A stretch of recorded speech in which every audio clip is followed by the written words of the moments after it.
Well, that's another tricky part for the SEC, right? Because if they give one an approval ahead of everyone else, it wins the race, right? It becomes the biggest, most liquid one, and so It's a good question. it's a tricky one. Yeah, Like, so, yeah. one of the rumors I've heard is the fact that it's all taking some time is like they're trying to get everyone lined up the same so they can approve them all at the same time and like just create a race.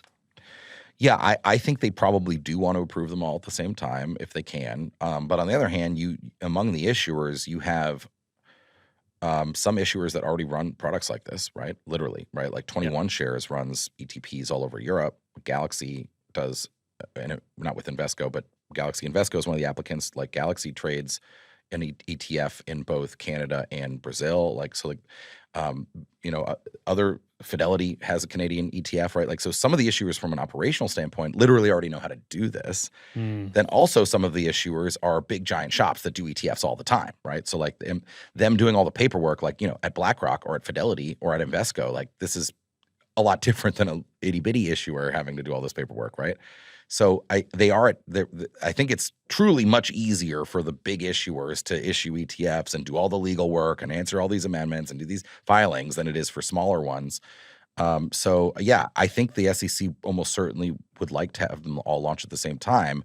On the other hand, I think if there's one or two laggards like taking too long, like or something like that, then they may not all launch at the same time, even if they're perhaps approved at the same time, right? So you just have to wait and see. But I mean, I think frankly, there's a lot of high-powered, mature issuers like at this point, and so or applicants, I should say, to issue this.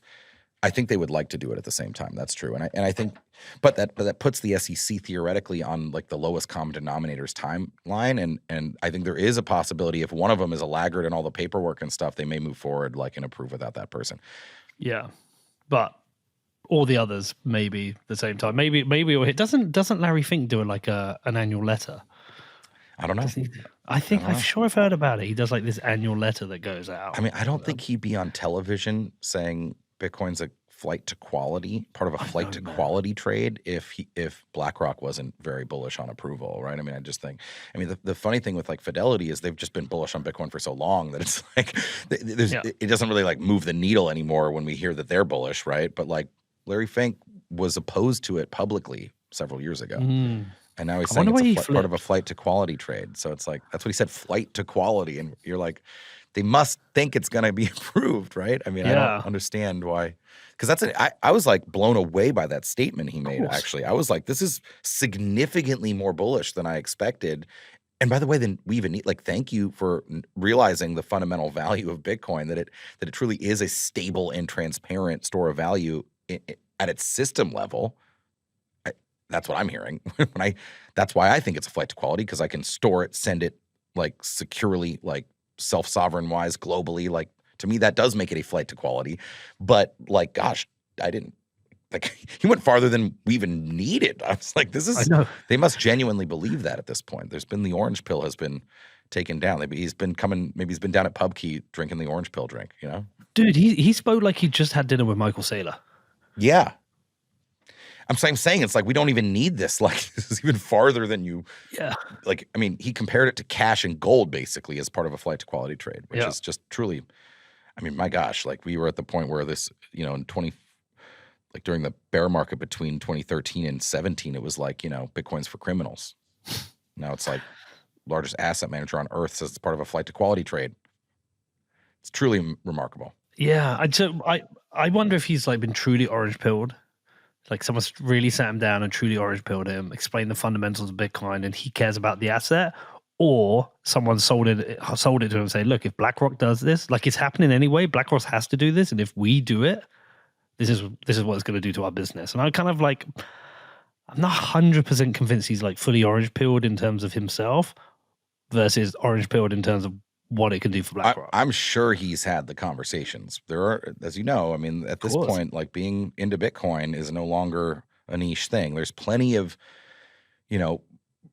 finance and investor types that are, probably friendly with Larry Fink that love it. Right? We hear this, right? I mean, whether it's the Druckenmillers or Paul Tudor Jones. I mean, it's not a niche thing, so it wouldn't be hard for him to be orange pilled, right? But they obviously see opportunity as well.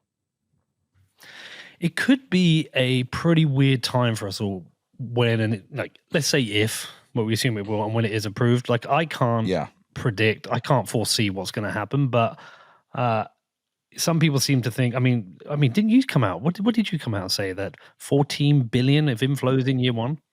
That's what yeah, and I think to be clear, like this was a pretty conservative estimate, or at least I will say the methodology we used was intentionally conservative, right? Like we said, so we only looked at. I agree. I mean, that's what we said. We said 14 billion in inflows in year one, ramping to like 38 billion in inflows, not cumulative value, inflows in year three, and it's gonna. I mean, it's truly gonna be a very different time in Bitcoin's history. I mean, this is like that. We think that we what we did is we looked at what groups of investor types would have the most net new access because of the approval of an ETF product, right? So like we can already buy on River or Swan or Cash App, right? Like we don't have an issue, you and I, directly buying some Bitcoin. So, but I mean, to be clear, there are like maybe you have a retirement account you can't buy Bitcoin in, and you'd like to buy it. So maybe the ETF, like we didn't even look at retail at all. And then we also said if you're like the top size of investor, like the allocators, the sovereign wealth funds, the pensions and whatnot. Now, most of them don't have exposure today, but they are sophisticated enough to do like a private placement and like a private Bitcoin fund, right?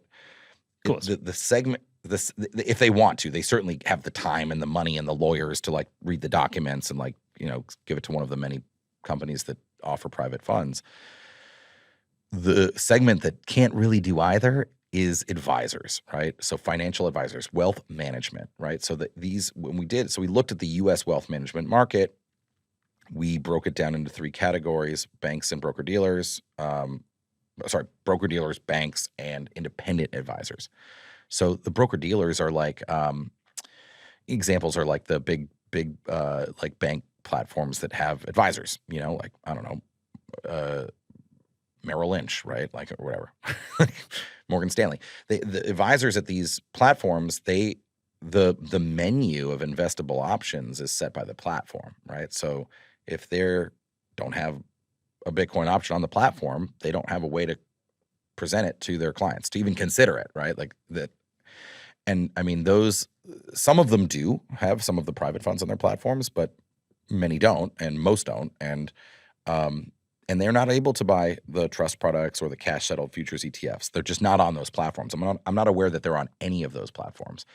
And maybe with a specific exception, you could get it added for a client. But a lot of these advisors manage portfolios for perhaps hundreds of clients. They actually sometimes need to do it like they might move all their clients into one investment or all of them out of one investment and rebalance all of them at once, right? Like they need to use stuff that's on their platforms. They can't be going through a bespoke approval process every time somebody wants to do something, right? Yeah. And then the independent RIAs, these are like Peter McCormack, financial advisor. You have a storefront, right? Well, you don't have a back office. You're not affiliated with a big bank or broker dealer whose tech you can use, who you can send wires from. So what you typically do is use a platform like Fidelity or Pershing or Schwab. They basically white label their platforms, and you can like just use that. So you can get sub accounts and like basically use that. Those platforms probably do have some access to other types of products, maybe not the trust products, but maybe the futures ETFs. However, and they're probably going to add support when spot ETFs are maybe like right away, like theoretically, or pretty fast, right? Because you're totally independent. They're really a service provider. They don't, to my knowledge, they don't perform the same level of like suitability oversight on the RRAs that use the platform the way the advisors that are literally affiliated employees of the big banks and broker dealers have to do it, right? So the bar, I would say, is probably a little lower for what what can get through as a thing. So they'll probably add it really fast. And that's how we come up with this ramp. We basically say, we look at the list of these, the biggest banks and broker dealers and like these wealth management platforms, and we start handicapping, like in some cases, looking literally at the names from insights that we have, or looking at public statements. Oh, like the CEO of this bank like hates Bitcoin. They probably will be a laggard, right? Let's put them in year 2 or 3 of adding it, right? Whereas, this one we know already has private funds. They'll probably turn it on for their platform in the first year, right? So that's how we like, it's pretty basic assumptions on ramping that addressable market. We actually then say, okay, for whatever capital we say is addressable in each of these years, just 10% choose to do an average of 1%. 10% of the capital. So 1 in 10 do 1% allocation, right? 1% is pretty straightforward. We have all separate reports saying that like that was a really good percentage, like just looking backwards, mathematically speaking. And then 10% is just back of the napkin, like let's just say like 1 in 10 choose to put something in Bitcoin. Like that seems pretty conservative in my mind, right? And that's how we get to that inflows number of 14 and up to 38.